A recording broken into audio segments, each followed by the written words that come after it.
আজ 6 নভেম্বর 2025 বাংলার আধ্যাত্মিক মার্কাজ তথা তীর্থভূমি ফকিরনী দরবার শরীফের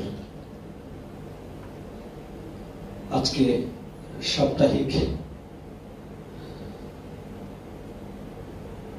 আমাদের উরুস শরীফ তথা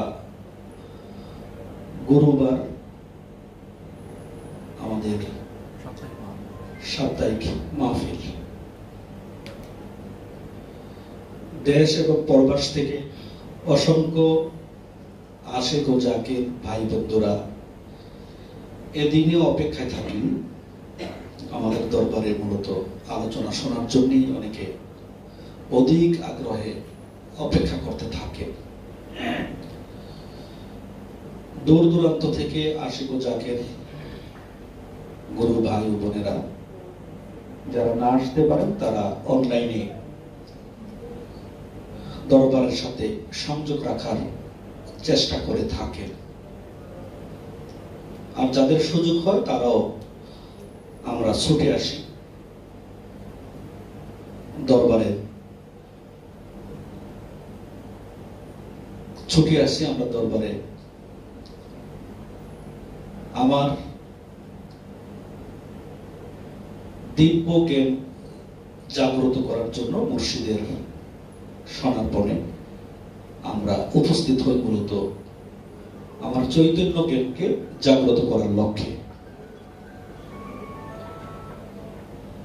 দিব্য জ্ঞান হাসিলের জন্যই মূলত আমরা সম্যক গুরু তথা মুর্শিদের শরণাপন্ন আমরা হয়ে থাকি।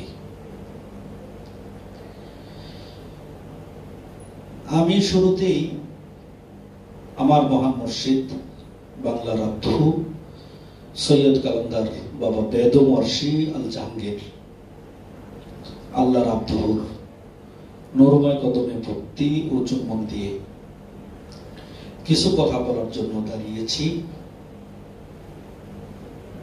আমার মহান মুর্শিদ যদি আমাকে দয়া করেন, সদকা দান করেন, লিল্লাহ দেন, তাহলে হয়তো কিছু কথা বলার জন্য আমি সক্ষমতা পাব।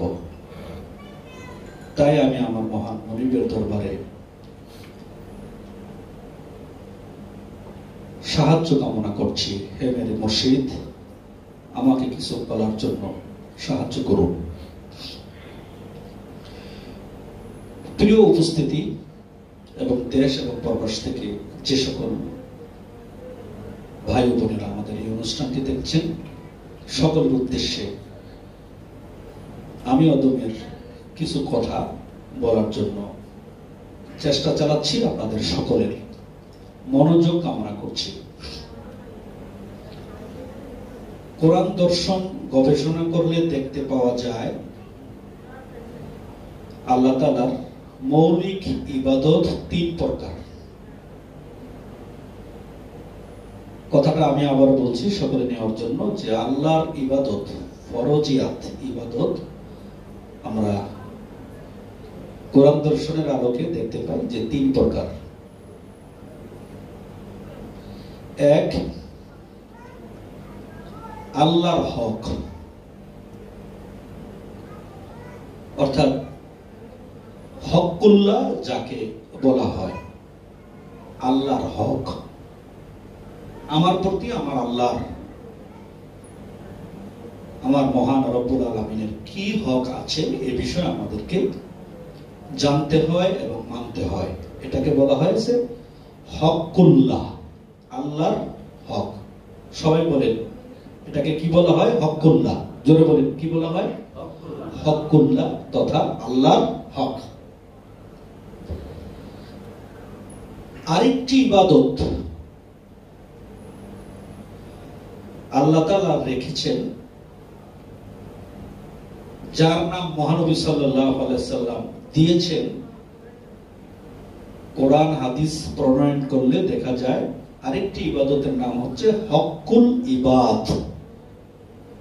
সবাই বলুন নাম কি? হকুল ইবাদ, বান্দার হক। কথা বুঝতে পারছেন? আমরা ইবাদতের বিভাগ কয়টা পাইলাম এখানে? দুইটি। কয়টা পাইলাম? দুইটি। হকুল্লাহ, আল্লাহর হক, আরেকটি হচ্ছে হকুল ইবাদ, বান্দার হক। আরেকটি ইবাদত সুফি মনসী গণেরা, বিশেষ করে জালালউদ্দিন রুমি এবং কালান্দার বাবা জাহাঙ্গীর বা ইমান আল সুরেশ্বরী দরবারের মিশন এবং ভীষণ সেটা হচ্ছে ইশক, মোহাব্বত তথা প্রেম। তাহলে আমরা ইবাদত কয় প্রকার পেলাম? 3 প্রকার। জোরে বলেন, কয় প্রকার? 3 প্রকার। হকুল্লাহ পেলাম, হকুল ইবাদ, 3 নম্বর হচ্ছে কি? ইশক তথা মোহাব্বত, প্রেম।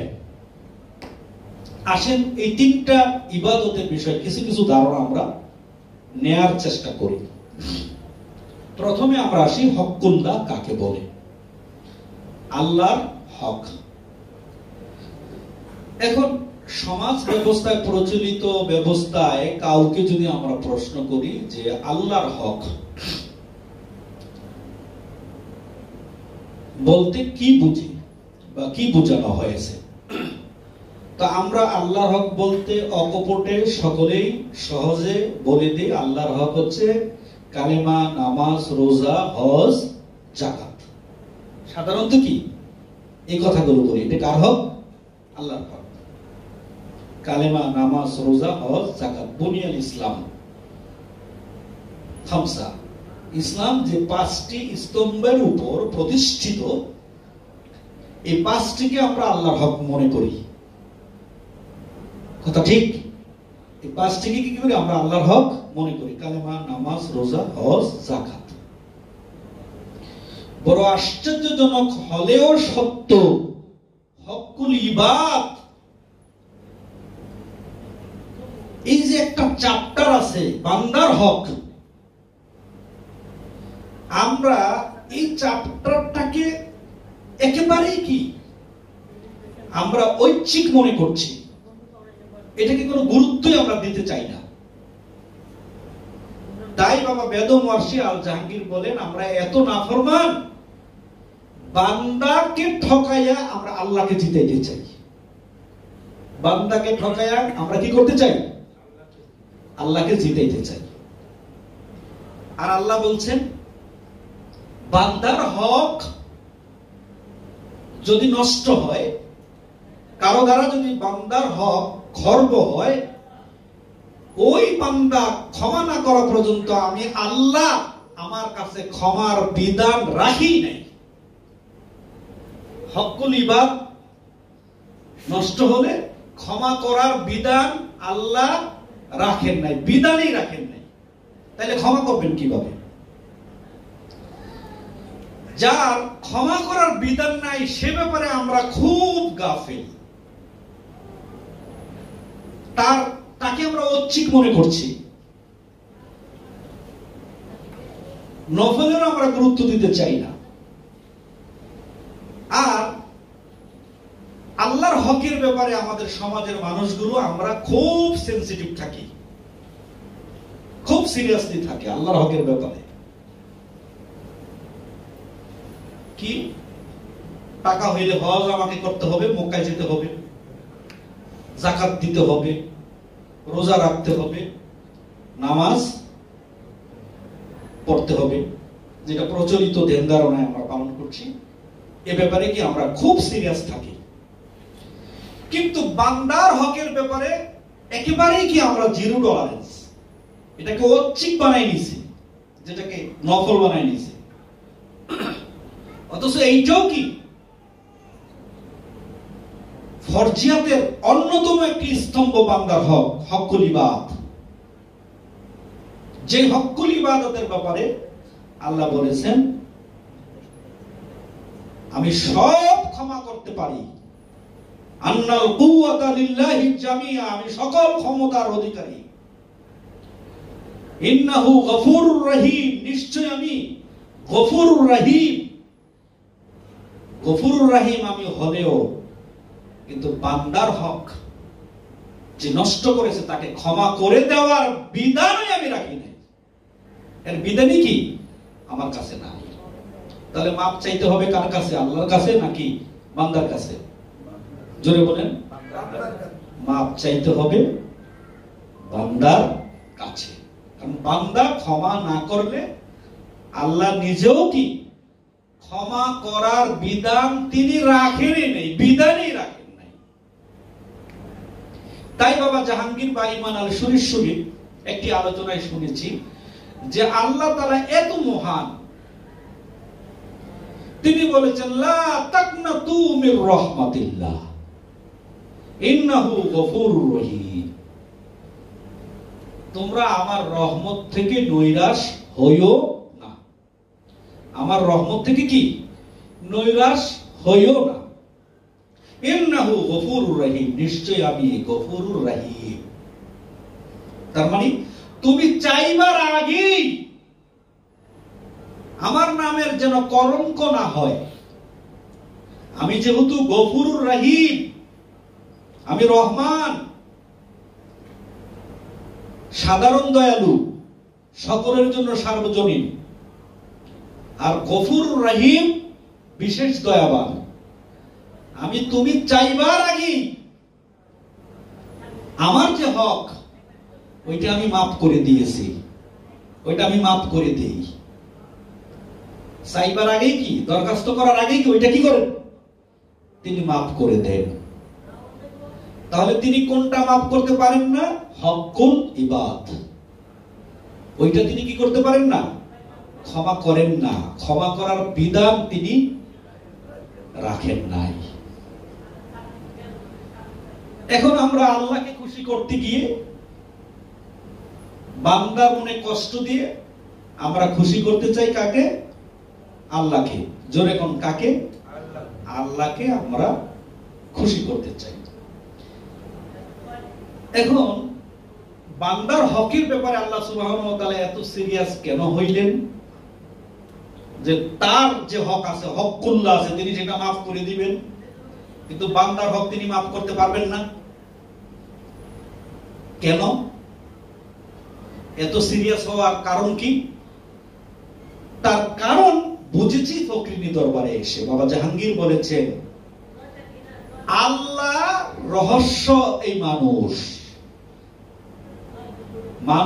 আল্লাহর রহস্য, মানুষ আল্লাহর রহস্য, আবার এই মানুষই শয়তানেরও কি রহস্য।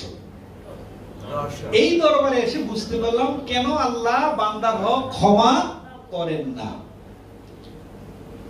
কারণ এই মানুষই আল্লাহর রহস্য। জোরে বলেন কার রহস্য? মানুষ কার রহস্য? আল্লাহর রহস্য। আবার এই মানুষ শয়তানেরও কি রহস্য। কত সহজ করে বাবা জাহাঙ্গীর আমাদেরকে বুঝাই গেলেন। মানুষ আল্লাহর রহস্য, তাইলে মানুষ ছাড়া আল্লাহ নাই, মানুষ ছাড়া আল্লাহও নাই, এবং মানুষ ছাড়া শয়তানও নাই। তাহলে এই মানুষই কি আল্লাহর রহস্য। এই যে বলছিলাম যে হকুল্লাহ তিনি চাইবার আগে কি করেন? ক্ষমা করে দেন। ক্ষমা করে দেওয়ার জন্য তিনি আবার নোটিশ জারি করে দিলেন লা তাকনাতু মির রাহমাতিল্লাহ, আমার রহমত থেকে নৈরাশ হইস না। যদি কেউ নৈরাশ হয় সে পাপী হবে। সে কি হবে? কারণ তিনি চাইবার আগেই কি ক্ষমা করে দেন।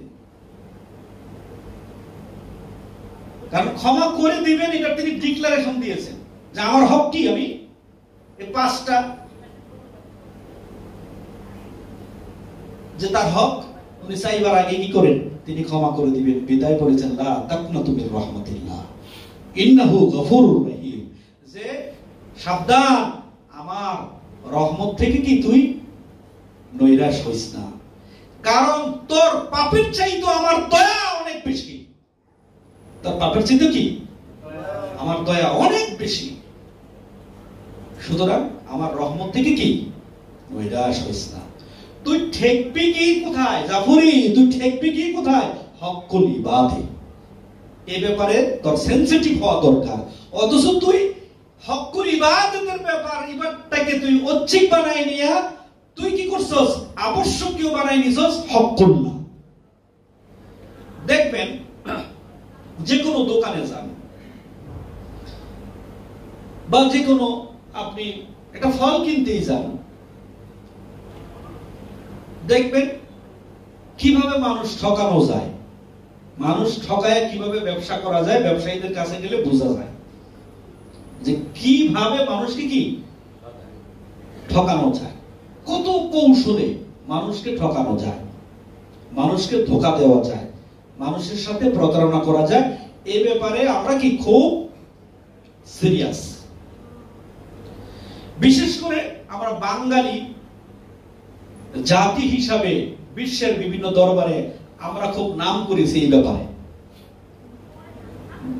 বাংলাদেশি মানুষের আমরা কি এই ব্যাপারে কি খুব বেশি নাম করেছি। অনেকগুলো দেশ ঘুরেছি, ঘুরে ঘুরে দেখেছি যে বাংলাদেশিদের ব্যাপারে কি খুব সিরিয়াস।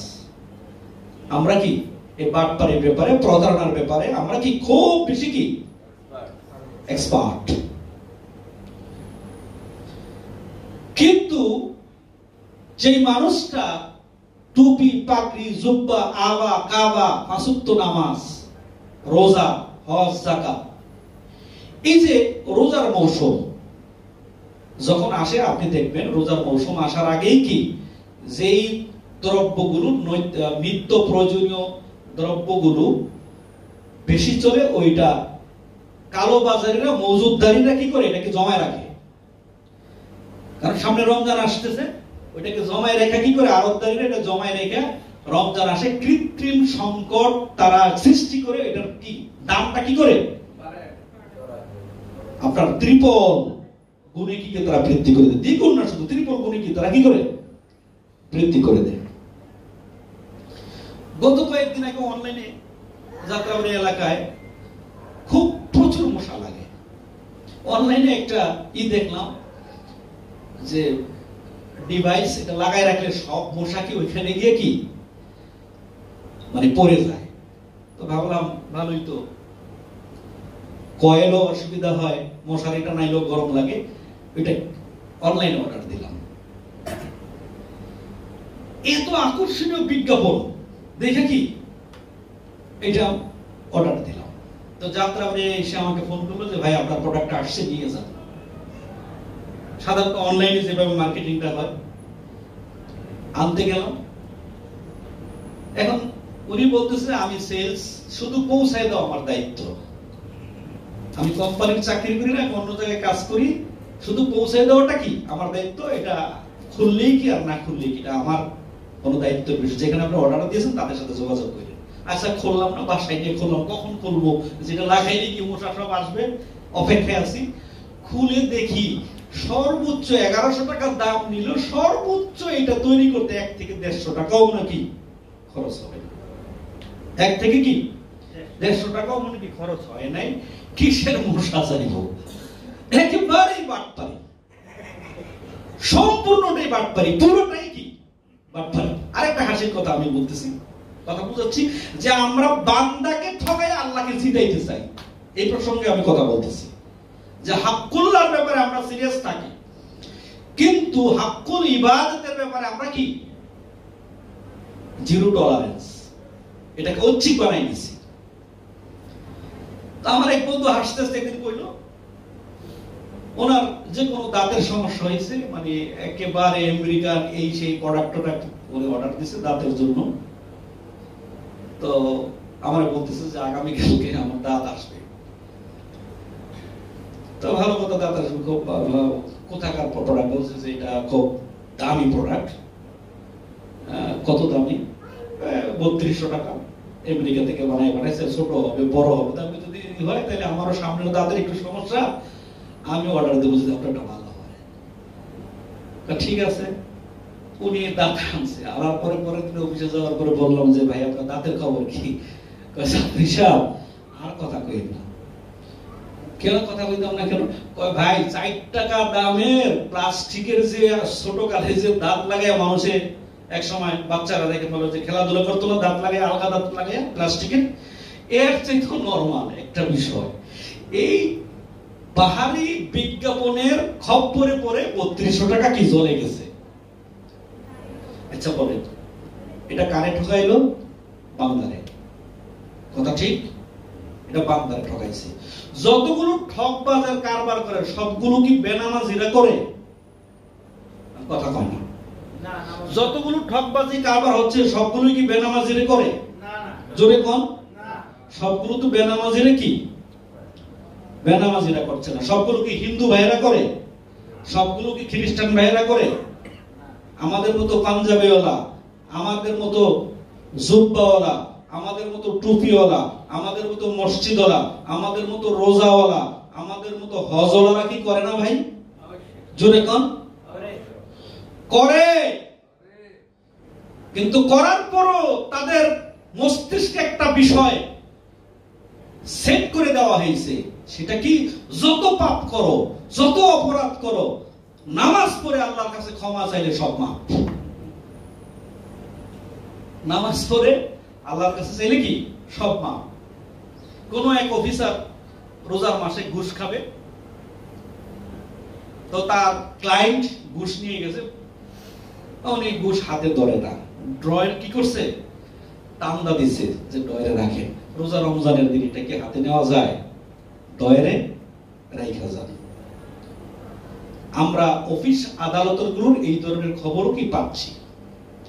রোজার দিন ঘুষ হাতে নেওয়া যাবে না, ড্রয়ে কি ড্রয়ে রাখে, ধরা যাবে না।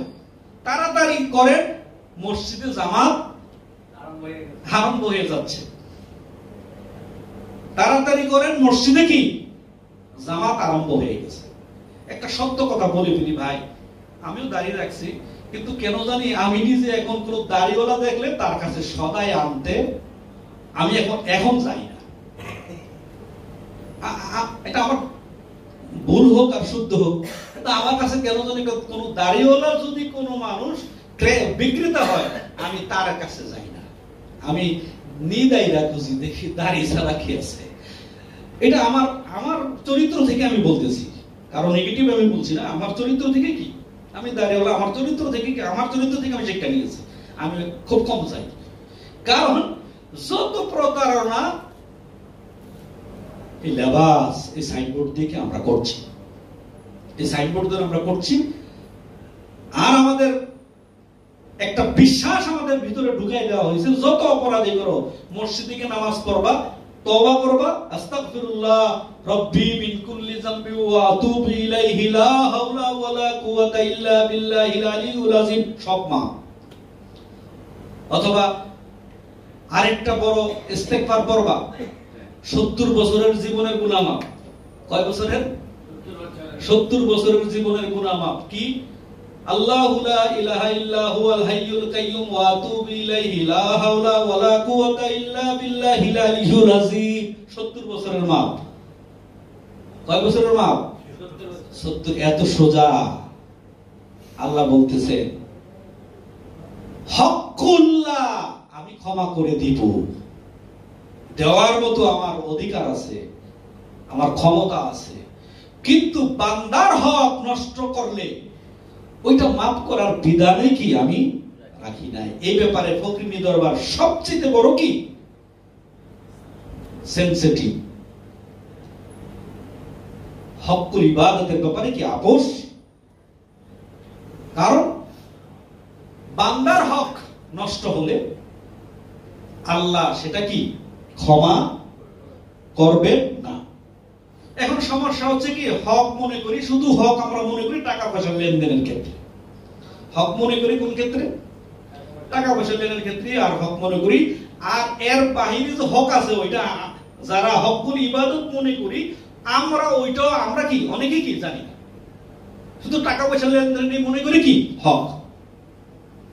এছাড়া যে আরো হক আছে বান্দার, কি কি হক আছে, আমি একটি আয়াত আপনাদের খিদমতে আজকে নির্বাচন করেছি। আমি আসার পরেই আমার মহান মুর্শিদ বাবাজান বলেছেন হকুল্লাহ এবং হকুল ইবাদতের ব্যাপারে কথা বলতে হবে। প্রস্তুতি ছিল অন্যটা, দয়াল দিয়েছে এই বিষয়ে কথা বলার জন্য। এখন আমি সূরা নিসার 36 নং আয়াতটা আপনাদের খিদমতে তেলাওয়াত করব। এখানে কিছু হকের ব্যাপারে কথা আছে। এখন আমরা টাকা পয়সার ব্যাপারে কি আমরা হক মনে করি। ধরুন একটা লোক বিপদে পড়ছে, সে মনে করছে যে লুৎফর বাবার কাছে গেলে বিপদে পড়ছে, যেহেতু তার কাছে গেলে আমি 2000 টাকা পাবো। বললো যে ভাই আমি বিপদে পড়েছি, 2000 টাকা দেন, আমি আগামী সপ্তাহে বৃহস্পতিবার আপনাকে দিয়ে দেব। এমন হয় না ঘটনা? সমাজে যেহেতু আমরা আছি, কি বলেন, হয় না? তো উনি সমাজের অধিকাংশ মানুষ, এখন তো মানুষ কর্জে হাসানা, টাকা পয়সা লেনদেন কি করতেই চায় না, কি বলেন? ব্যবসা বাণিজ্য অনেক ক্ষেত্রে কি এখন এগুলো করতেই চায় না, ঝামেলা হওয়ার কারণে অনেকটা উঠে গেছে, আগের মতো কি অবস্থা নেই। কিন্তু গ্রামগঞ্জে আছে, টাকা দেয়, কিন্তু এর মধ্যে আবার সুদ নেই। কি নেই? সুদ নেই। সুদে দিলে টাকা আছে, নাইলে কি নাই। এখন আমরা শুধু টাকা পয়সাকেই হক মনে করি, হকুল্লাহ, হকুল ইবাদ মনে করি, বান্দার হক মনে করি। এরপরও যে হক আছে, সে হকগুলোর ব্যাপারে আমরা উদাসীন। দেখুন এখানে আল্লাহ তাআলা এই আয়াতে বলতেছেন, ওয়াবুদুল্লাহ, তোমরা আল্লাহর দাসত্ব করো, ওয়ালা তুশরিকু বিহি শাইআ, কোনো কিছু দ্বারা আল্লাহর অংশীদারিত্ব সাব্যস্ত করিও না, অর্থাৎ শিরক করিও না। এখন শিরক করতে যেহেতু আল্লাহ নিষেধ করছে, আমরা মোল্লা মুন্সি সমাজের মানুষ, ইমানদার মুসল্লিরা শিরকের ব্যাপারে খুব সিরিয়াস। কি আমরা শিরক করতে গিয়ে আমরা আল্লাহর উল্লং 1 দিয়ে নবী মুহাম্মদের উল্লং দিয়েছি 2। কয় দিয়েছি? জোরে কোন? 2। তারপরে পিতা মাতা 3। কথা ঠিক কিনা? নাকি আমি ভুল বলতেছি? আল্লাহর উল্লং কত? 1। জোরে কোন? 1। মহানবীর উল্লং কত? 2। বাবা মার উল্লং 3। এইখানেও এই আয়াতেও কি এই কথাগুলো আসছে। তো আল্লাহ বলছে অংশীদারিত্ব সাব্যস্ত করিও না, ওয়াহদাহু লা শারীকা লাহ।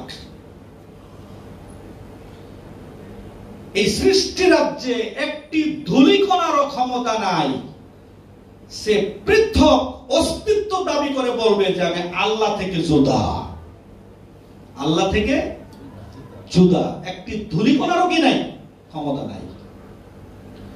লা মাওজুদা ইল্লাল্লাহ, আল্লাহ ছাড়া কোনো অস্তিত্বই নাই। তাহলে যা কিছু আছে সবটুকুন তিনি। তাই তো বলা হয়েছে কুল হুয়াল্লাহু আহাদ, বলুন আল্লাহ আহাদ, এক, একক, অখণ্ড, অ্যাবসলিউট এবং স্বয়ংভূ।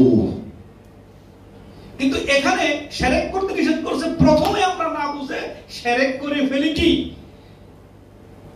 আল্লাহর উল্লং 1, মহানবীর উল্লং 2, পিতামাতার উল্লং কত? 3।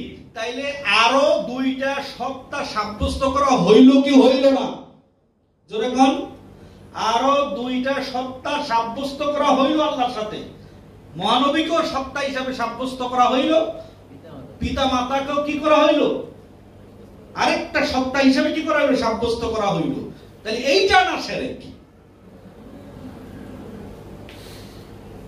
কিন্তু এই যে শিরক, শিরকের সংজ্ঞাটাও কি সমাজের মুসল্লিদের কাছে, ইসলামিক স্কলারদের কাছে কি স্পষ্ট না। শিরক কাকে বলে সেটাও বুঝে না। এখানে প্রতিনিয়তই তারা শিরক করছে। কারণ আল্লাহ নিজে স্বয়ং বলেছেন, আল্লাহ এবং রাসূলের সাথে ইউরিদুনা ইউফাররিকু বাইনাল্লাহি ওয়া রাসূলিহি, আল্লাহ এবং তার রাসূলের মধ্যে কেউ যদি ইচ্ছা পোষণ করে, মনে মনে এরাদা করে, ইচ্ছা পোষণ করে যে 2টা কি আল্লাহর উল্লং 1, মহানবীর উল্লং 2, মনে মনে পার্থক্য নির্ণয় করার জন্য ইচ্ছা পোষণ করে, আল্লাহ বলেন উলাইকা হুমুল কাফিরুনা হাক্কা, সেই খাঁটি কাফের। তাহলে আল্লাহর উল্লং বানাইলো কত? জোরে কোন? আল্লাহর উল্লং বানাইলো 1, মহানবীর উল্লং বানাইলো 2, পিতামাতার উল্লং বানাইলো 3। তাহলে আল্লাহর সাথে শিরক, পৃথক সত্তা সাব্যস্ত করা হইল কি হইল না? আওয়াজ করে বলেন, হইল কি হইল না? তাহলে শিরকের সংজ্ঞাও বুঝে নাই। শিরকের সংজ্ঞা বুঝতে হলে বাবা জাহাঙ্গীর বাইমানাল সুরেশ্বরী কোরআনুল মজিদ তুমি পড়ো, যদি সঠিক শিরকের সংজ্ঞা তুমি বুঝতে চাও। তাহলে শিরকটাও তো বুঝি নাই। 20,000, 25,000, 50,000 টাকা দিও কি ওয়াজের মাইনে দিত, আমাকেও মাইনে দিত। আপনাদের দলে আসার কারণে 1 লাখ টাকা দিল, দাওয়াত দিত না। এটাই বাস্তব, সত্য। মানুষকে একা করে দেয়। অহংকারের জন্য বলছেন, আমার মুর্শিদের কদমকে ধারণ করে বলছি। আমার গ্রামে আমি জাফরি ঢুকলে 6 মাস 7 মাস পরে জুমা পড়াইলে 5টা মসজিদ খালি হয়ে যেত। যে মৌলভী সাহেবের সেট ফোলা জাফরি ওখানে জুমা পড়াইব, খালি হয়ে যেত। খবর নিয়ে দেখে। অহংকার করে বলছি না, শুকরিয়া আদায় করছি। আমি বাবা জাহাঙ্গীরের বই পড়ে বেদম সার নূরের চরণ আমি পেয়েছি, এটাইতে আমি খালি হয়ে যেত। সেই মসজিদের সেই মুসল্লি গুলোকে এখন যদি বলে আমি জাফরি নামাজ পড়বো, জুমা পড়বো, আপনারা পড়বেন, 1 লক্ষ করে টাকা দিব, একটা মানুষও আসবে না। এটাই সত্য। একটা মানুষও নামাজ পড়বে না। অথচ তারাই শিরকের আঙ্গুল কি না বুঝার কারণে, অজ্ঞতার কারণে, জাহালাতের কারণে আমাদের লেগে দিচ্ছে। তাহলে সত্যের দল সবসময় কি ক্ষীণ থাকে। সত্যের সাথী সত্য ছাড়া কেউ হয় না। এটা আমি বাস্তব জীবনে টের পেয়েছি। সত্যের সাক্ষ্য সত্য ছাড়া কেউ হয় না, সত্যের ছায়া থাকে না। তাই বাবা বলেছেন সত্যের পোশাক নাই। পরতে পরতে বুঝেছি, বোঝার চেষ্টা করছি। তাইলে শিরকের সংজ্ঞাটাও কি টাইটেল পাস করে কামের পাস করে বুঝলাম না, ভুল বোঝানো হয়েছে। কি বোঝানো হয়েছে? ভুল বোঝানো হয়েছে। তার মানে নুরি কোরআন ছেড়ে দিয়ে সহিফার গুরুত্ব দেওয়া হয়েছে। এই পৃথিবীতে যত মহামানব এসেছেন, যত নবী রাসূল এসেছেন, সকল মহামানব এবং নবী রাসূলদের শিক্ষার মূল প্রতিপাদ্য বিষয় ছিল নো থাইসেলফ, নিজকে চিনো, নিজকে জানো। আল্লাহ বলেছেন কু আনফুসাকুম, তুমি তোমার নিজকে চিনো। মহানবী বলেছেন যে মান আরাফা নাফসাহু ফাকাদ আরাফা রাব্বাহু, যে যার নিজকে চিনলো সে তার রবকে চিনে ফেলেছে। অর্থাৎ আত্মদর্শনের শিক্ষা, এটাই ছিল নবী রাসূলদের কি ফান্ডামেন্টাল বিষয়। আত্মদর্শনের শিক্ষা, নিজকে চিনো, নিজকে জানো। তাই বাবা জাহাঙ্গীর বলেছেন, আল্লামা ইকবালের কাসিদাকে তিনি কাসিদাকে সামনে রেখে তিনি বলেছেন, ইয়ে সবি ইয়ে বুরাক বেসারুর তেরি খুদি কো নিকবানিহি তো কুছ ভি নাহি। তুমি তোমার দেহটাই হচ্ছে সকল রহস্যের কেন্দ্রবিন্দু। তোমার দেহটাই হচ্ছে মেরাজে যাওয়ার বাহন। তুমি যদি তোমার নিজেকে নিয়ে চিন্তা না করো, গবেষণা করো, নিজেকে মধ্যে যদি নিজে ডুব না দিতে পারো, তো কুছ ভি নাহি, বাহিরে তুমি কিছুই পাবা না। আল্লামা ইকবাল বলেছেন তুমি বাহিরে কি কিছুই পাবা না। তাহলে আমরা বাহিরে আল্লাহ খুঁজি। আমরা আল্লাহ খুঁজি কোথায়? 7 আসমানে। জোরে বলেন কোথায় খুঁজি? আমরা বাহিরে আল্লাহ খুঁজি। যে কোনো মানুষকে আপনি প্রশ্ন করবেন যে আল্লাহ কোথায়, উপর দিকে দেখাবে। জোরে বলেন কোথায় দেখাবে? আচ্ছা বলেন, এখন যেটা আমি উপর দিকে দেখাইলাম, আমেরিকা ওইটা তো নিচে। আগামীকাল এই সময় আবার যেটা উপরে দেখালাম ঘুরে এটা আবার নিচে চলে যাবে। তাহলে উপর কি রইল? আল্লাহ। কিন্তু আমরা এখানে দেখাইতে পারি না। অথচ আল্লাহ বলেন ওফি আনফুসিকুম আফালা তুবসিরুন, যে আমি তো তোর নফসের মধ্যে আছি, আফালা তুবসিরুন, আমাকে দেখোস না কেন? আল্লাহ বলেছেন আইনামা কুনতুম, তুমি যেখানে আমি সেখানে। নাহনু আকরাবু ইলাইহি মিন হাবলিল ওয়ারিদ, আমরা তোমার ঘাড়ের শাহরগের আরো সন্নিকটে। তাইলে আল্লাহ কোথায় রইল? আল্লাহ তো আমার মধ্যে। তাই বাবা জাহাঙ্গীর আরো সুন্দরভাবে সহজ উদাহরণ দিয়ে তিনি বুঝাচ্ছেন। তিনি বলেছেন ডিমের বাহিরে বাচ্চা নাই, ডিমের বাহিরে বাচ্চা নাই, আমার নিজের ভিতরের বাহিরে কি কিচ্ছু নাই। তাহলে সবকিছুই কি আমার এই ভান্ডে, আমার এই ভান্ডে। তাই এটা তো বুঝলাম না। ইসলামিক স্কলার দাবি করছি, এটা তো বুঝলাম না। এখন শিরক করার জন্য আল্লাহ বলছেন লা তুশরিকু বিল্লাহ, তোমরা আল্লাহর সাথে শিরক করিও না। আমরা শিরকের সংজ্ঞাটাও কি ইসলামিক স্কলার বুঝে নিতে পারলাম না, উল্টা বুঝলাম। তারপরে আল্লাহ বলেন ওয়াবিল ওয়ালিদাইনি ইহসানা, পিতা মাতার প্রতি কি করো?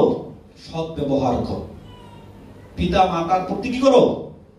সৎ ব্যবহার করো। প্রিয় ভাইয়েরা আমার, আমরা শুধু মনে করি যিনি জন্ম দিয়েছেন জন্মদাতা তাকেই আমরা পিতা মনে করি, কথা ঠিক কিনা? তাকেই শুধু আমরা পিতা মনে করি। এই পৃথিবীতে সবচেয়ে আপন, সবচেয়ে কাছের ওই ব্যক্তি যে ব্যক্তি আমাকে সত্য দর্শন, সত্যের সাথে পরিচয় করে দিচ্ছে, তার চেয়ে আপন পিতা মাতাও হতে পারে। সে আমার সবচেয়ে পরম আপন, যিনি আমাকে সত্যের সাথে কি পরিচয় করে দিচ্ছে, তিনি আমার সবচেয়ে আপন। সেই আপনের সাথে তো আমরা যে আয়াতটুকু পড়ছি, মনে বলছে লা তুশরিকু বিহি শাইআ, কোনো কিছু দ্বারা আল্লাহর সাথে শরীক করিও না। ওয়াবিল ওয়ালিদাইনি ইহসানা, তুমি তোমার পিতা মাতার সাথে কি সৎ ব্যবহার করো।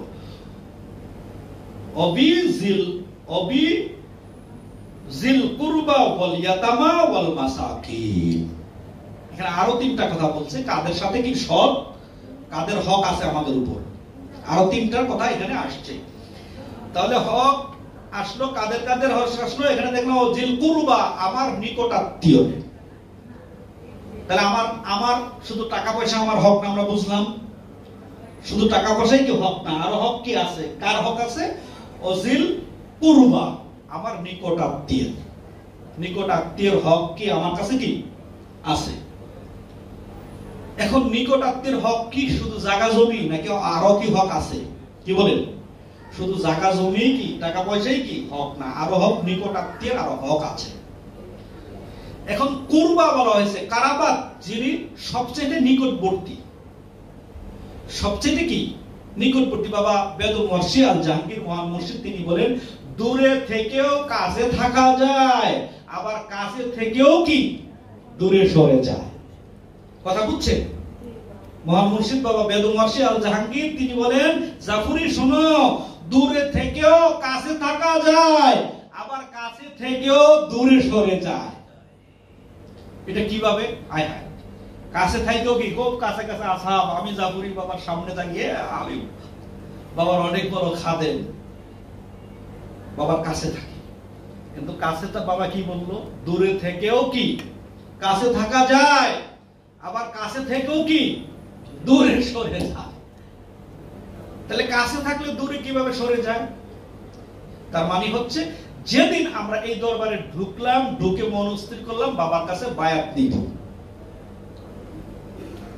না না আগে চিন্তা করছি, গবেষণা করছি, চিনছি, জানছি, বুঝছি, তারপরে না ডিসিশন নিছি কি মুরিদ হবো। মানে আমি জাফরির মতো লোকের মুরিদ করানো পীরদের জন্য এত সহজ? আমি বহু পীরের জেল কাটাইছি, বাস্তব কথা, বহু পীরের আমি জেল কাটাইছি, তা আমারে মুরিদ করানো এত সোজা কথা না।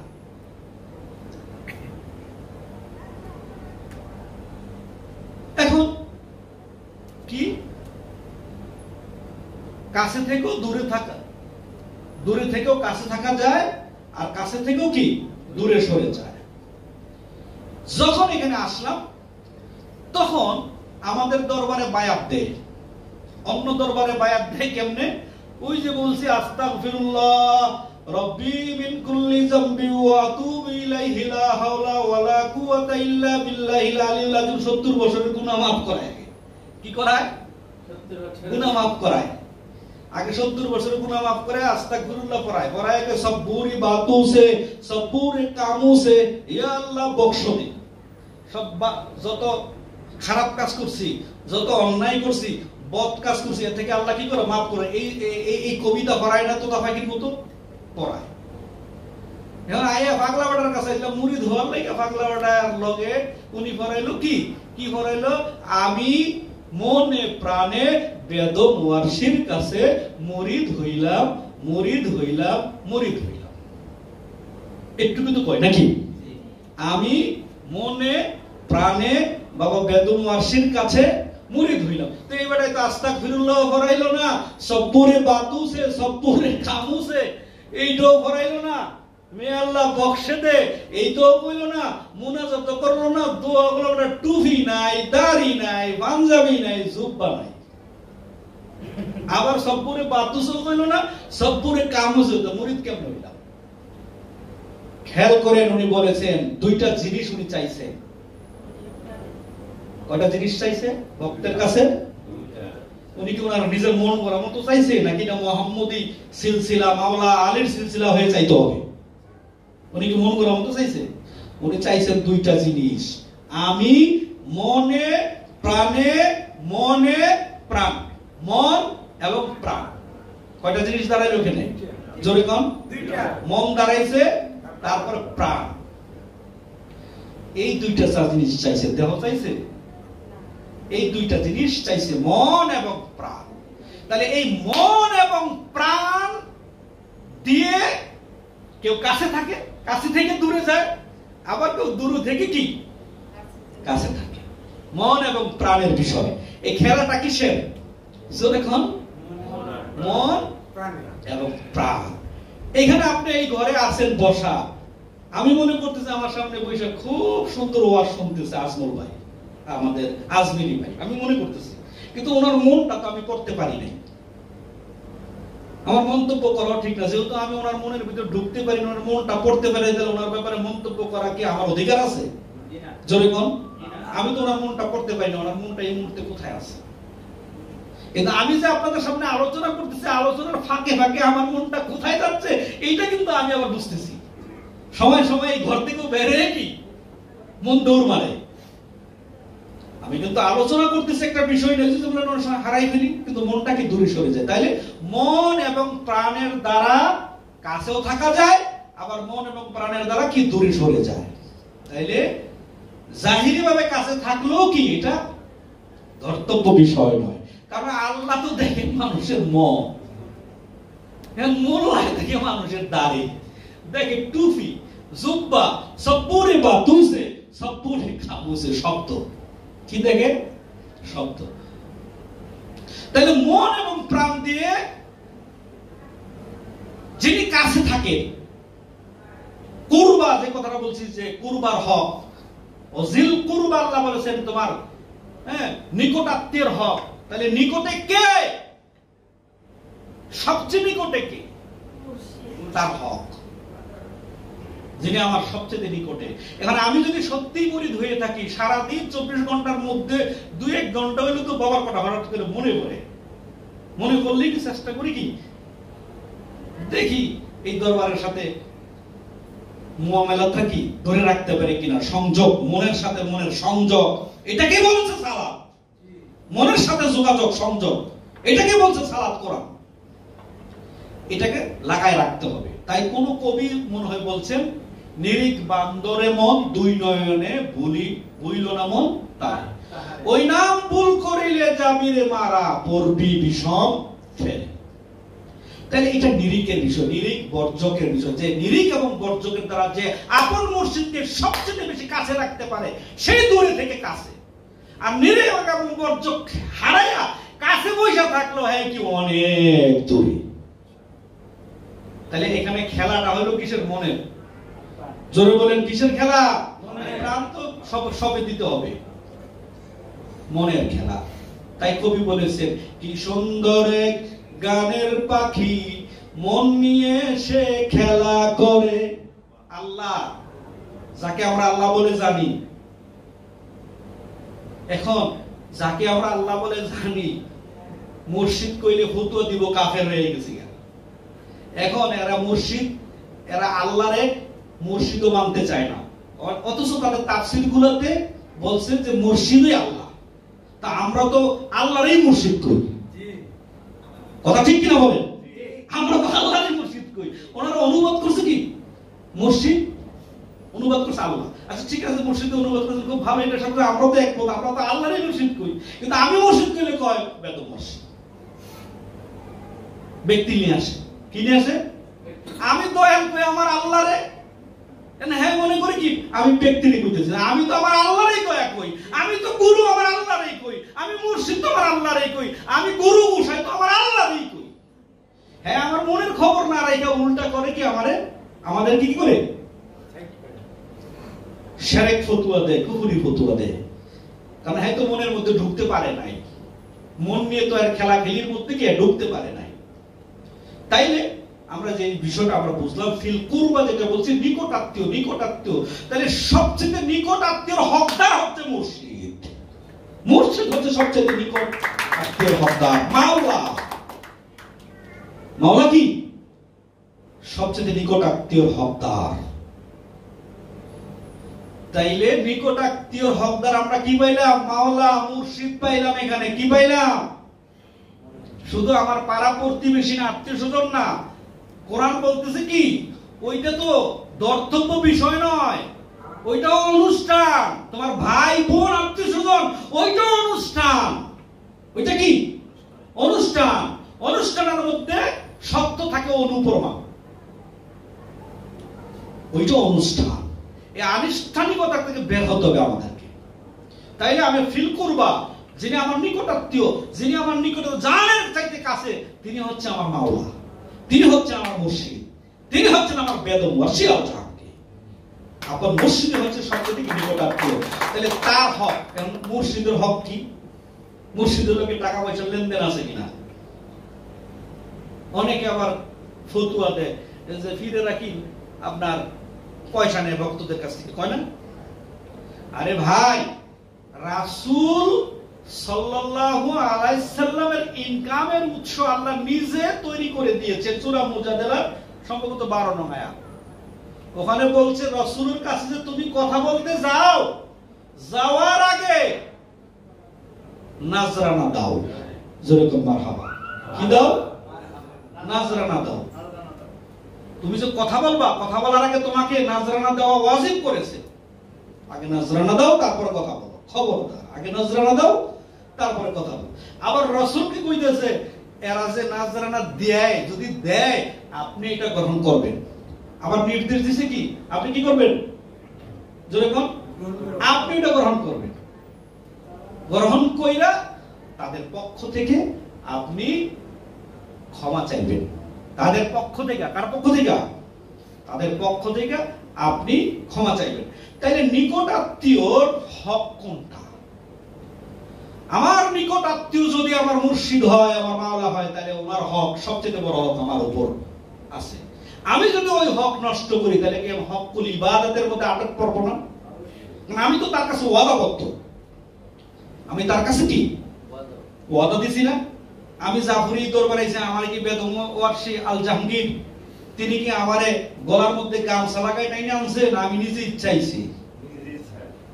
আপনারা যারা এখানে আইছেন, কোন তো দেখি বাবায় কারে বাড়ি থেকে দইরা আনছে জোর কইরা? কেউ হাত তুলেন তো দেখি। কি ভাই, সুইট বাইরে কি দইরা আনছে? একজন দইরা নেই। বোন আপনার দইরা আনছে দরবারে? আপনি নিজে আইছেন না কেউ দইরা আনছে? আমাকে দরবার তো দালালিও নাই। অন্যান্য দরবারে কিছু দালালি ভেলালি আছে। আমাদের মতো মোল্লা মুন্সি যারা থাকে ভাড়া।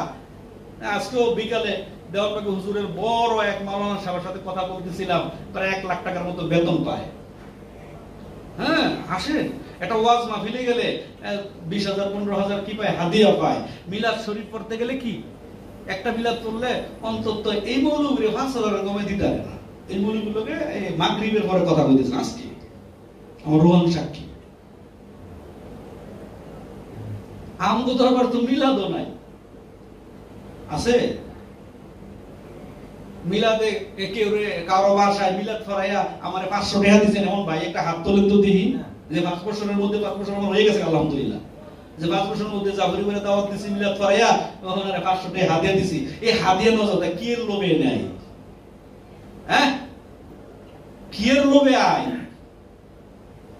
পল্টন থেকে এখানে আসতে, পল্টন থেকে আসতে অনেক সময় লাগে। সময় বাঁচা বলে হুন্ডা টুন্ডা নিয়ে এলে আসা যায় 600-700 টাকা খরচ হয়। তো কি লোভে নেয়? মিলাদও নাই, ওয়াজও নাই, মাহফিলও নাই, বেতনও নাই, বিনা বেতন। কেন আয়? সত্য আছে, দেখছি, বুঝেছি, তাই আসি। সত্যকে হইতে পারি না, সত্যের কাছাকাছি যাইতেও পারি নাই, কিন্তু ওই যে সত্য বাবা বেদম ওয়াসিয়াত জাহাঙ্গীর সত্য, এইটা অন্তত কি ফাইন্ড আউট করতে পারছি এটা সত্য, তাই আসে। তাই অন্য দরবারে মুরিদ করার লাগে কি করে? আপনার খলিফা সাইদা দেয় মাঠে ওয়াজ মাহফিলের মধ্যে। পীরের পক্ষ থেকে মুরিদ করাইব খলিফায়। কে করাইব? জোরে কোন। পীর যেটা আছে এখনো আছে, এই পীরে ওই যে ভাড়াটে কিছু মৌলবি আছে না, আমার মতো মৌলবি, বেতনভুক্ত মৌলবি, উনি কি করে মাঠে ময়দানে পীরের পক্ষ থেকে কলম জারি করে। এই কলম জারি হলো আমাকে আর কেউ আসেনি না বাবার পক্ষ থেকে। বেদম বাবা, বাদন বাবা কি কলম জারি করে বাবার পক্ষ থেকে? আপনাকে রাসেল করে, এখানে আলোচনা করে তোফাইল ভাই তিনি করে, আমি করি।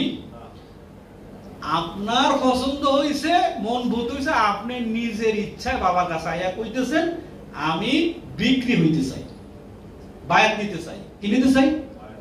এনে কোন দালাল এনে কাজ করছে? দালাল শব্দটা এর জন্য বলছি, এই ভালো জিনিসটার মধ্যে দালালি হয়, এটাই সত্য। দালালরা বুঝে আনে মাঠের ময়দানে মুর্শিদের পক্ষ থেকে কি করে শত শত হাজার হাজার লাইন ধরে ধরে কি করে আপনার শাহাদাত আঙ্গুলি দিয়ে কলমের মধ্যে লাগায় কি করে লা ইলাহা ইল্লাল্লাহ মুহাম্মদ রাসূলুল্লাহ কি জানি লিখে দেয়, কলম বলে জারি হয়ে গেছে।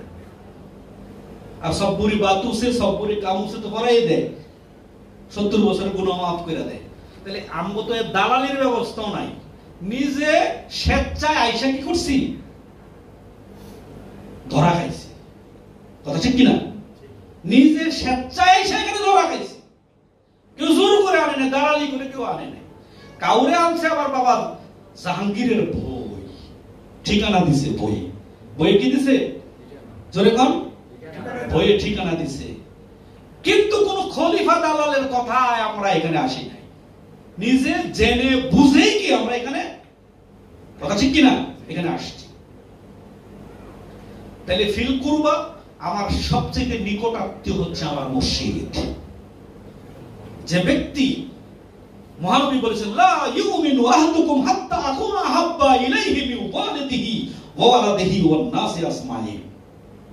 তুমি ততক্ষণ পর্যন্ত মুমিন হতে পারবে না, লা ইউমিনু, তুমি মুমিন হতে পারবে না, ঈমান তুমি আনয়ন করো নাই ততক্ষণ পর্যন্ত, হাত্তা আকুনা আহাব্বা ইলাইহি মিন ওয়ালাদিহি ওয়ান নাসি আসমাইন। তুমি তোমার ছেলে মেয়ে, মা পিতা মাতা, ছেলে মেয়ে, স্ত্রী পরিজন থেকেও যতক্ষণ না পর্যন্ত তুমি তোমার রাসূলকে, তোমার মুর্শিদকে বেশি ভালো না বাসবে ততক্ষণ পর্যন্ত তুমি মুমিন হতে পারবে না। এই কথা শোনার পর হযরত ওমর গিয়ে বলতেছে, ইয়া রাসূলুল্লাহ, আপনি সাক্ষী থাকেন, আমি আমার পিতা মাতা আত্মীয় স্বজন ছেলে মেয়ে সবচাইতেও কি আপনাকে বেশি ভালোবাসি। তারপরও মহানবী কইয়ে দিল লা ইউমিনু, তুমি ঈমানদার হইতে পারো নাই। হায় হায়, ছেলে মেয়ে স্ত্রী পরিজন সবার কথা কইছি, তারপর আমি ঈমানদার হইতে পারলাম না, আমার ভুলটা কোথায়? তখন বলছে আহাদুকুম, তুমি তোমার নিজ থেকে যতক্ষণ না আমি রাসূলকে বেশি ভালোবাসবে ততক্ষণ তুমি মুমিন হতে পারবে না। হায় হায়, স্ত্রী পরিজনের থেকে ভালোবাসলো কি হইব না, কিন্তু নিজের জানের চাইতেও কি বেশি যদি ভালোবাস। তখন হযরত ওমর বলেছেন, হাদিসের কথা, হযরত ওমর বলেছেন, ইয়া রাসূলুল্লাহ, ইয়া হাবিবাল্লাহ, আমি এই মুহূর্তে আমি আমার স্ত্রী পরিজন, পিতা মাতা আত্মীয় স্বজন, এমনকি আমি আমার নিজ থেকেও আপনাকে বেশি ভালোবাসি। ঘোষণা দেওয়ার সাথে সাথে রাসূলুল্লাহ বললেন, আল্লাহ ইয়া ওমর, তুমি এখন মুমিন হয়েছো। জোরে কোন মারহাবা। তাহলে নিজের জীবনের চাইতে ভালোবাসতে হবে কারে? মাওলারে। জোরে কোন কারে? মুর্শিদকে। কারে ভালোবাসতে হইব? মুর্শিদকে। এদেশের আলেম ওলামারা আমরা বুঝলাম না, বুঝলো বাবা লালন সাইজি, তিনি বলেছেন যিনি মুর্শিদ তিনি রাসূল, খোদাও সে হয়। এই কথা লালন কয় না, আল্লাহ কোরআনে কয়। কথা কি বুঝছেন? তাইলে আমার সবচেয়ে নিকট আত্মীয় কে? জোরে কোন? আমার মুর্শিদের হক। মুর্শিদের হক, সেই মুর্শিদের হক কি? যেহেতু আমি আমার মুর্শিদের কাছে আমার জান এবং মাল, আমার মন এবং প্রাণকে বিক্রি করে দিয়েছি, তাহলে এইটার দায়িত্ব জিম্মাদার কে? মুর্শিদ। এটার মালিক কে? আমি না মুর্শিদ। তিনি দয়া করে আমার কাছে এটা জিম্মা রাখছেন। কি রাখছেন? জিম্মা রাখছেন। ওইটা যদি আমি তার নির্দেশনার বাহিরে যদি খরচ করি, তাহলে কি আমানত খেয়ানত করলাম না?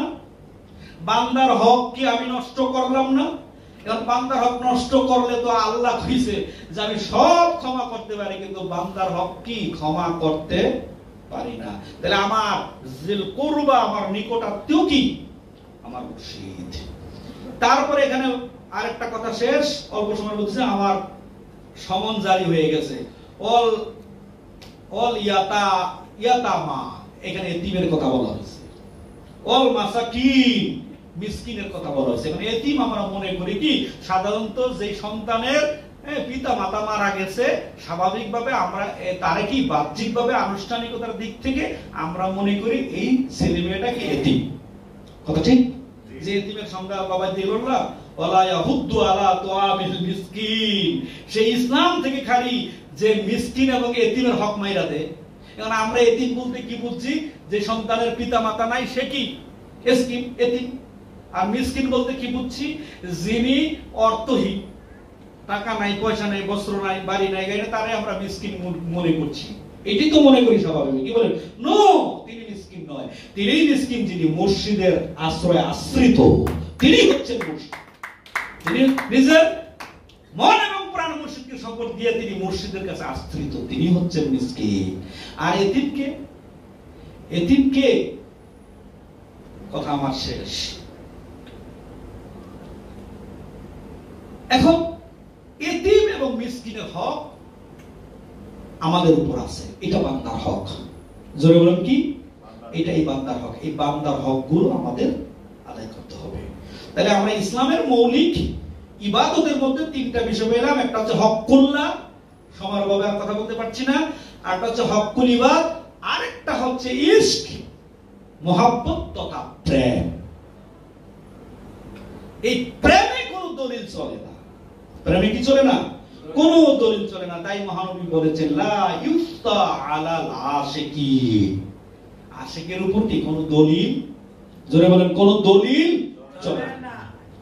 উদাহরণ দিয়ে শেষ করছি। আশিক ছিল হযরত ওয়াজাল কারনি, রাসূলুল্লাহর আশিক ছিল, মুর্শিদের আশিক ছিল, পীরের আশিক ছিল ওয়াজাল কারনি। আমরা বাহ্যিকভাবে জানি শরীয়তের ফয়সালা। আপনি যদি ইমাম সাহেবকে বলেন যে ইমাম সাহেব ফতোয়ার কিতাব খোলেন, আমি এখন ইচ্ছে করে আমার একটা দাঁত আমি কি করব, ভেঙে ফেলবো, ওই ফতোয়ার কিতাবে লেখা হারাম। ইচ্ছে করে রক্ত, নিজের শরীরের রক্ত ইচ্ছে করে কি করা, খরচ করা কি হারাম। কিন্তু ওয়াজাল কারনি কি করলো? তিনি প্রেমে পড়া, মহানবী সাল্লাল্লাহু আলাইহি ওয়াসাল্লাম প্রেমে পড়া তিনি কি করছেন? নিজের দাঁত কি করছেন? ভাঙছেন। ইতিহাস পাই। এই ইতিহাসের ব্যাপারে কিলো কাল আছে, অনেকে অনেক ভাবে বর্ণনা করে, কিন্তু উদাহরণটা দিলাম এর জন্য। ওখানে নিজে ভেঙছে, ভাঙ্গার পরেও কি ওটা প্রেমে ভেঙেছেন তিনি, ভাঙ্গার পরেও কিন্তু ফতোয়ায় তিনি পড়েন নাই। ফতোয়ায় পড়েছেন? পড়েন নাই। আমরা জানি রক্ত পান করা হারাম। শরীয়তের কিতাবের ফয়সালা হচ্ছে, কোরআন হাদিসের এটা গবেষণা করে ফতোয়ার কিতাব লেখা হয়েছে, রক্ত পান করা কে হারাম। বদরের যুদ্ধে দেখা গেল মহানবী সাল্লাল্লাহু আলাইহি ওয়াসাল্লামের এক সাহাবী গিয়ে বলে, এই রক্ত কার? আরেকজন সাহাবী বলল, এই রক্ত হচ্ছে রাসূলুল্লাহ সাল্লাল্লাহু আলাইহি ওয়াসাল্লাম। সাহাবী আর সহ্য করতে পারলেন না, মাটি চেটে চেটে রক্তগুলো পান করলেন। যখন রক্তগুলো তিনি পান করলেন, মহানবীর কাছে যখন খবর গেল, মহানবী সাহাবীকে ডেকে বলে, ইসআল মাযা তুরিদ, আমি তোকে ক্ষমতা দিলাম, আমার কাছে চা, তোর যা ইচ্ছা চা।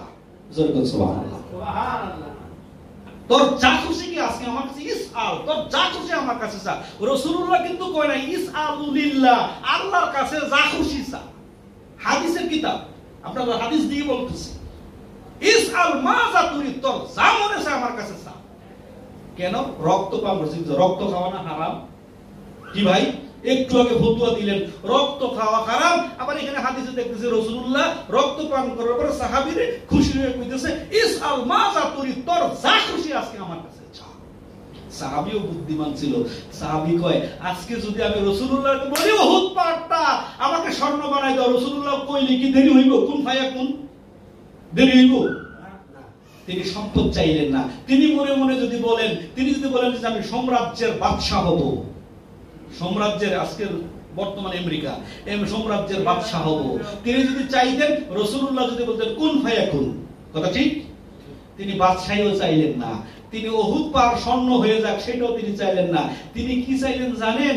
তিনি বলতেছেন, ইয়া রাসূলুল্লাহ, ইয়া হাবিবাল্লাহ, হুজুর যদি আপনি দয়া করে আমাকে কিছু দিতে চান তাহলে আমি মদিনা ওয়ালার গোলাম হতে চাই। চাইলো নাকি? হায় হায়, কি হইতে চাই? মদিনা ওয়ালার। তার মানে তিনি বুঝেছেন গোলামের মধ্যেই কি সফলতা, মদিনা ওয়ালার গোলামি হতে। যাতে রক্ত পান করেও কি তিনি মদিনা ওয়ালার গোলাম হয়ে গেলেন। রক্ত পান করা হারাম, তিনি রক্ত পান করবেন। শুধু তাই না, যুদ্ধ করে মহানবী অসুস্থ হয়ে গেছে, তাঁবুর মধ্যে বর্তনের মধ্যে মহানবীর প্রস্রাব মোবারক রাখা ছিল। হাদিসের কিতাব কিসাসুন নবী এবং শামাইল তিরমিজির মধ্যে হাদিসগুলো আসছে। সাহাবী আপনার প্রস্রাব মোবারক বর্তনের মধ্যে রেখেছে, আর এক সাহাবী কি করছে? দৌড়ায় তাঁবুর মধ্যে ঢুকছে, পানি পিপাসায় খুঁজে পানি পায় না, ওই বর্তনে পানি দেখে কি পানি প্রস্রাব মোবারকে কি করছে? পান করে ফেলছে। আচ্ছা, কোন প্রস্রাব পায়খানা পান করা কি হারাম না? এই ফতুয়ার কথা জোরে কোন কথা শেষ, হারাম না? সব হারাম। এই যে হারাম হইলো, সাহাবী আয়েশা কি করলো? প্রস্রাব মোবারক তিনি কি করে পান করে ফেললেন। আর মনে মনে ভাবলেন, এর চাইতে পানীয়, এর চাইতে সুস্বাদু, এর চাইতে সুগন্ধিযুক্ত পানি তো আমি এই এলাকায় কোনোদিন পাইনি। তার মুখ থেকে সুঘ্রাণ যখন বেরিয়ে আসলো, আরেক সাহাবী আয়েশা বলে, ভাই আমি তো এখানে প্রস্রাব রেখেছিলাম। রাসূলুল্লাহ ওখান থেকে বের হয়ে বলে, ইসআল মাযা তুরিদ, তুই যদি মুহাব্বতে যদি করে থাকস আমার কাছে চা, যা চাবি আজকে পেয়ে যাবি। রাসূলুল্লাহকে আমার কাছে চা, আল্লাহর কাছে চাইতে কয় না। মোল্লাই কয় আল্লাহর কাছে যাও, রাসূলুল্লাহর কাছে যাওয়া। রাসূলুল্লাহর কবর আপনার রওজা মুবাররক কি আমার মতো মোল্লাই কয় কবর, ওখানে লেখা কি কবর কাবরুল রাসূলুল্লাহ, রাসূলুল্লাহ কবর। কথা আমার শেষ। তাহলে এখানে ইশক, এটাও কি একটা ইবাদত? ইশক, মহব্বত, প্রেম, এটা ইবাদত।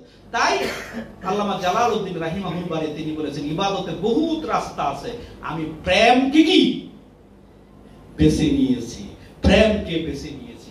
সুতরাং এই প্রেমটাও কি আল্লাহর ইবাদতের অন্য একটা কি মাধ্যম। এই তিনটা হচ্ছে ইবাদতের তরিকা। এই কথা বলে আমি আমার কথা শেষ করছি। সবার আগে যেন আমাকে যেন আমার মহান মুর্শিদ আমল করার জন্য আমার যত অভাব আছে সেই অভাবগুলো পূরণের হাতিয়ার যেন তিনি দয়া করে বানায় দেন। আমি যেন সবার আগে মানতে পারি, আমি যেন সবার আগে পূরণ করতে পারি। তিনি যেন দয়া, ভিক্ষা, লিল্লাহ, সদকা, যাকাত তিনি যেন আমাকে দান করেন। এই কথা রেখে শেষ করছি। আমিন ওয়া আখিরি দাওয়ানা আলহামদুলিল্লাহি রাব্বিল আলামিন। জয় গুরু, জয় হোক আজকের সাপ্তাহিক মাহফিল।